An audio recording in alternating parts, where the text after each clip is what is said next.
পাচার প্রতিরোধে কাজ করছে দেশি বিদেশি বিভিন্ন সংগঠন। তারপরেও থেমে নেই পাচার কার্যক্রম। কখনো ভালো কাজ, কখনো প্রেমের প্রলোভন দেখিয়ে নারী শিশুদের ভারতে পাচার করে আসছে একটি চক্র। পরে সেখানে নিয়ে বিক্রি করে ইচ্ছের বিরুদ্ধে ব্যবহার করা হচ্ছে ঝুঁকিপূর্ণ নানা কাজে।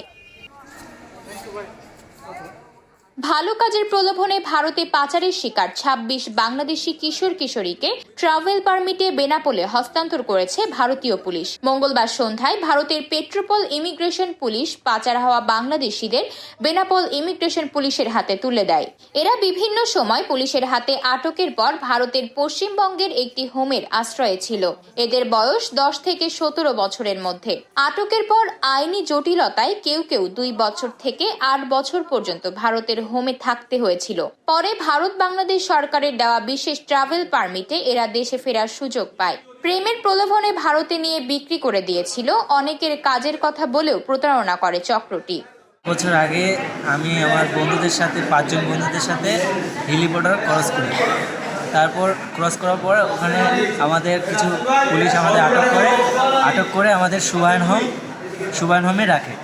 তারপরে আমার ৮ বছর পর, তখন আমি ছোটো ছিলাম, আমার ঠিকানা বলতে পারিনি। ৮ বছর পর আমার রিপ্যাট্রিয়েশন হলো, আমার অর্ডার আসলো। আজকে আমি ৮ বছর পর আমার বাংলাদেশে ফিরে আসলাম। ভারতে বিক্রির পর তাদেরকে দিয়ে ঝুঁকিপূর্ণ কাজ করতে বাধ্যও করে পাচারকারীরা। তাদেরকে বিভিন্নভাবে প্রলোভন দেখানো হয়, তাদেরকে চাকরি দেওয়ার নাম করেও নিয়ে যাওয়া হয়, অনেকে বিয়ের প্রলোভন দেখিয়েও নিয়ে যেয়ে তাদেরকে বিক্রি করে দেওয়া হয় বিভিন্ন ব্রথেলে, এবং তাদেরকে ঝুঁকিপূর্ণ কাজের সঙ্গেও জড়িত করা হয়। ২৬ জন বাংলাদেশিকে ফেরত দিয়েছে ভারতীয় পুলিশ। ভারতে পাচার হওয়া ২৬ জন বাংলাদেশি নাগরিককে ইমিগ্রেশন পুলিশের মাধ্যমে আমাদের কাছে হস্তান্তর করা হয়েছে। আমরা যথাযথ আইনি ব্যবস্থা প্রক্রিয়ার মাধ্যমে এনজিও কর্মীদের হাতে তুলে দিব, তারা পরবর্তী আইনি ব্যবস্থা গ্রহণ করবে।